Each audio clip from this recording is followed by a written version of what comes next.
ارجع لحضرتك بقى، يعني حضرتك كنت بتقول احنا مش قادرين نجري ورا الصرصار وبيجري. طب اتكلمنا بقى طبعا العضلات بتاعتنا والمناعه، ايه العلاقه بين العضلات ومناعه الانسان؟ هو في علاقة وطيدة بين العضلات والمناعة، امم ولا غرابة في ذلك. الجهاز المناعي هو جهاز دفاعي امم بيحمي الجسم من كثير من الأخطار الداخلية والخارجية، والعضلات لها أيضا دور في الدفاع عن الجسم بما فيه العضلات نفسها.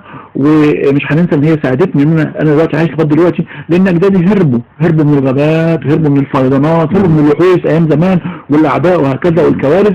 العضلات بتحمي الجسم والمناعه بتحمي الجسم، والاثنين بيحموا بعض. العضلات ليهم دور مهم جدا في انتاج الغذاء. العضلات دي هي اللي خلت جدي يزرع على الارض، وخلت جدي يحصد الزراعات، وخلت الفلاح يجيب الاكل لحد هنا، وخلتني اروح اشتريه. يبقى العضلات هي اللي بتخليني اكل، ولا بتخليني دلوقتي عايش. ولا مناعه بلا عضلات. وجود جهاز عضلي جيد بيعني ان هناك مناعه جيده. والاطفال اللي عندها وهن في العضلات شديد دول بيبقى حياتهم للاسف مهدده في وقت الخطوره. وفي المجاعات اكتشفنا ان فقدان 40% من الكتله العضليه يعني صعوبه استمرار الحياه في وجود اغلى الادويه. طب يعني الاطفال اللي بتبقى مصابه بلين العظام او بالكساح او الى اخره دي، يعني علاقه ده هنرجع تاني نقول انها ثقافه. الام فاهمه حاجه، وثقافه التغذيه ضايعه، وبتقعد قدام التلفزيون او بتقعد قدام الاذاعه. انا فاكر زمان، يعني مثلا من 50 سنه انا كنت بسمع الاذاعه. انا فاكر يمكن مثلا الصبح تقعدوا في الشمس، الكلام ده. كنا بنتعلم الصحه من الاذاعه قبل التلفزيون ما يظهر، يعني الحاجات دي. فاعتقد لازم نرجع تاني ان التلفزيون او الاذاعه او الاعلام ان هو يثقف الناس ويعلمهم، مش بس يلهيهم بالساعات الطويله زي ما احنا شايفين الايام دي.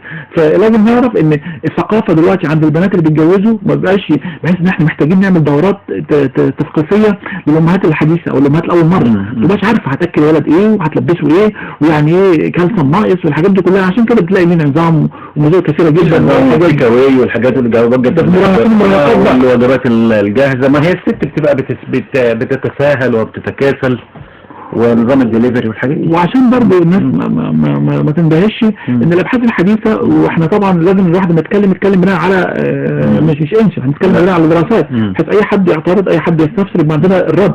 بنقول دلوقتي العضلات لها وظيفه افرازيه. يعني ايه؟ بمعنى ايه؟ احنا عارفين مثلا اللعاب بيطلع من غدد اللعاب، اللعاب بيطلع في انابيب تصب في الفم. هل العضلات تفرز حاجه؟ تفرز. المواد المفرزه من العضلات الهيكليه طلع انها بتفيد في عمليه التواصل الخلوي. حضرتك دلوقتي هنتواصل مع الجمهور عن طريق المذياع دلوقتي، في تواصل بين الجمهور، في تواصل ايضا بين الخلايا داخل الجسم، في تواصل بين خلايا عضليه وجيراتها. يعني مثلا انا دلوقتي هرفع القلم، عشان ارفع القلم بخلي الصبع مثلا اللي بيهم مع السبابه يمسك القلم، وبعدين احركه من عند المعصم، وبعدين الكوع، وبعدين احطه في جيبي، يبقى الكبس كمان يتحرك. في تواصل. التواصل ده بيبقى فيه هم بيكلموا بعض وبياخدوا عمليه تنسيق ويبعت من المخ. يعني في تواصل. ده كله عايز مواد كيماويه تطلع. بتفيد كمان في ايه ده؟ في تطور الخلايا، يعني في النمو واصلاح الانسجه اول باول. يعني مثلا عندي انا جرح دلوقتي عندي في ايدي، الجرح ده عشان هيلتئم ازاي؟ العضلات هتقرب الحته دي من الحته دي، هي لوحدها يقربوا لحد ما يحصل ايه؟ التئام. يبقى استبدال المناعه، استقرار البيئه الداخليه المصغره في كل خليه، مش بس بقى الجسم بشكل عام. كل مكان، يعني مثلا انا حته عندي في الرئه مثلا كانت ملتهبه، دي بيئه داخليه. يبقى من مصلحه الجسم ان هو يوصل اكسجين اكتر، من مصلحه الجسم الدم يجي هنا اكتر، ان الخلايا دي هنا اكتر. يبقى دي البيئه الداخليه. انواع التواصل الخلوي: تواصل مع الخليه المصنعه، تواصل مع الخليه المجاوره، الخلايا الاجهزه الاخرى. من امثله بقى المواد الكيميائيه العضلات اصبحت بتطلعها وعارفينها دلوقتي حاجه اسمها انترلوكين 6، انترلوكين 15، ومجموعه كبيره جدا من عوامل النمو. طلع ان الحاجات دي كلها هامه جدا لاثاره في حصل حاله العطب بتاعها. ممكن تخلي في سكر، ممكن تخلي في سرطان، ممكن تخلي في هشاشه او لين عظام. وطلع الحاجات دي هامه جدا لقيام وظائف المخ بالوجه الاكمل، بحيث انها تخليني مثلا واحد بيلعب كوره، في واحد لما بيصيب الكوره على طول بيجيب الجون، في واحد تاني يقعد يفكر ومش عارف فين يحطها فوق الجون ويحطها في الجمهور والكلام ده. عشان برضه هتلاقي فيه الحاجات دي تلاقي مختلفه من انسان لانسان. عشان ننشط العضلات وعشان ننشط المناعه محتاجين الحركه، ومش هننسى الحركه بركه. ومش هنسى اهم حاجه ان ربنا اما خلق الجنين في بطن امه خلقه في وسط حمام سباحه جميل جدا عشان يخليه يتحرك.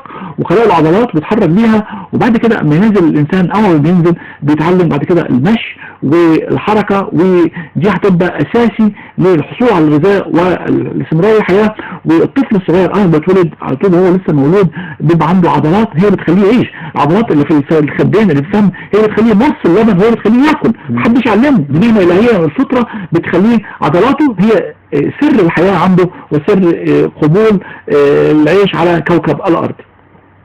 من ضمن الحاجات المهمة برضو ان برضو بتطلع لي عوامل النمو. عوامل النمو بتعمل ايه بقى؟ ليها العضلات بتخلي الاوعية الدموية من جوه واسعة سالكة، تحسن وظائف الخلايا البطيئة الاوعية الدموية. يعني معنى كده ان ممارس الحركة بيبقى بعيد عن مشكلة تصلب الشرايين. والدليل على كده ان جدك وجدي لما كان بيركب الحنطور وبيركب الحمار وبيركب الحصان كان بيعمل عملية تدليك طبيعي رجليه. ازاي؟ مش الحمار كان ماشي ويهزز؟ الهزازة دي مش موجودة دلوقتي. حضرتك هات لي اي عربية في العالم ده، اغلى عربية في العالم، اغلى طيارة في العالم، عمر ما حد هيركبك طيارة ويهز رجليك. لكن انا كنت بركب الحمار تتمرجح. يا سلام الرجلين المرجحه دي تقوم تمنع الجلطات.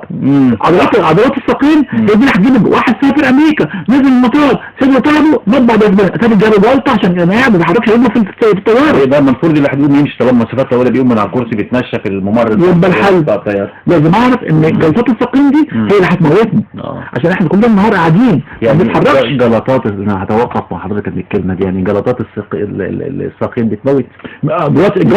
الجلطه دي عملت في مجرى الدم دلوقتي في وعاء في قشره، القشره دي هتتفتت حته فيهم هتروح تتزنق، هتروح تتزنق مثلا في الشرايين التاجيه في المخ. يعني تمشي الشرايين التاجيه مثلا في القلب في قلب عصب، حته في المخ، حته في مكان تاني، حته في الكلى. سلام قولا من رب الرحيم. ربنا بس لازم برضه نعرف احنا بنموت كده. طبعا ما احنا نوعين اجدادنا كده احسن مننا بكتير. اوعى تفتكر انت عربيه بتاعتك كمان بيركبوا توك توك.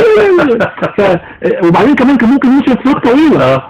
فدلوقتي اللي احنا دلوقتي بنقول ان فعلا العلم الحديث اثبت ان الحصان والحمار يفيد في الوقايه من امراض القلب.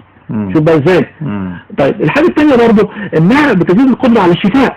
وبعد مثلا واحده عامله عمليه قيصريه اللي ما كانش عندها حركه هتطول. مش بس كده، ده الانسانه الكسلانه اللي هي وزنها زايد وما اكثرهن ربنا يقلل. عارفين المثانه دي بتطول في عمليه الولاده والله. طول الانسان اللي هي بتحارب مرضى عندها عضلات قويه الولد او البنت تطلع بطن منها بسرعه. الست الحامل في الشهور الاخيره من الحمل انها تمشي كتير. ده بس كده بقى. كان زمان يقول لك ايه في الافلام المصريه القديمه يقول لك مراته بقت حامل ما انتيش قايمه خالص هتقعدي لحد ما تريك تيجي. لا احنا دلوقتي بنقول انت لو انت حامل هتاخدي اجازه قبل ما تولدي بساعه. هتقول له بقى انت مستقوي قلب عليا. ما انا هقول لك كده، ما هقول له اسمعني في الاذاعه بقى هقول لك طلع ايه بقى؟ ان الام اللي تمارس الحركه، الام اللي هي الرياضيه تنجب اطفالا اكثر ذكاء. والله ازاي؟ يعني الام اللي نايمه على السرير ابنها هيطلع ذكي. مش الام الاكثر حركه مش الاكثر تدخينا. لا حركه. الام الاكثر حركه والاكثر بتمثل رياضه ابنها اذكى. والدليل والتفسير العلمي لها الناس اللي هم بيدوروا على التفسير العلمي كل حاجه يقول لك اما الام تتحرك يوم الدم يجري بسرعه. اما الدم يجري بسرعه هيمشي في الماشينه الخلاص بسرعه، هيروح الحبل السري اعلى. معنى كده ان كل حته في جسم الطفل هياخد اكسجين اعلى، المخ هياخد مراكز المخ كلها هتاخد اكسجين اعلى عند الست اللي بتتحرك غير الست البطيئه الكسلانه اللي نايمه طول النهار. يبقى عايز تخلف طفل ذكي خلي مراتك تتحرك، خليها تشتغل وشجعها على العمل ولا المعلومه دي. الحاجه الثانيه برضه تاخد الشيخوخه. في شيخوخه الناس يقول لك انا والله انا في 2 توأمين، واحده جوازت توأمه منهم، جوازت واحد بيدخن في وشها والتاني ما بيدخنش. طلع اللي بيدخن في وشها شكلها يقول لك مثلا عندها 100 سنه والتاني عندها 20 سنه بس. يقول لك اصل التدخين يؤدي الى شيخوخه الجلد 5 أضعاف. بيبقى البشره صفرا يا دكتور مجدي كده وبتكرمش الكولاجين ضاع. الكولاجين بيكرمش عند العين وعند الشفايف وحوالين الفم والكلام ده وفي الخدين الحاجات دي وفي الجبهه. ده الكرمشه دي عشان الكولاجين اتكسر. الكولاجين هو الماده الغرويه الطبيعيه اللي تنسق الخلايا بتدور بعضها البعض. بيعملوا عمليه تجميل دلوقتي موجود عندنا موجود بس بنكسره ايه؟ التدخين فيتامين سي والتدخين يخسر فيتامين سي ايضا والنحاس. ايوه برضه من ضمن الحاجات الجميله بقى ان يقول لك شيخوخه العضلات شيخوخة العظام دي برضه بتيجي من عدم ممارسة الحركة. يبقى ما ننساش ان ربنا امرنا نتحرك كل يوم بنصلي، والصلاة دي نوع من الحركة الإجبارية، والصلاة في الجوانب نوع من الحركة الإجبارية، وان ربنا بيعلم الانسان ان الحركة بركة، ودلوقتي دوت الحركة بركة والصحة ومنعها. دكتور مجدي، انا شايف داليا مكاوي عمال بتشاور لي بتقول احنا خلاص النهارده السهره انتهى. الكلام مع حضرتك ممتع ومفيد جدا، لكن ان شاء الله هيكون لنا لقاءات اخرى عشان نفيد المستمع اللي بيسمعنا بثقافه طبيه مجتمعيه. لكن انا لا يسعني الا ان اشكر حضرتك. شكرا جزيلا.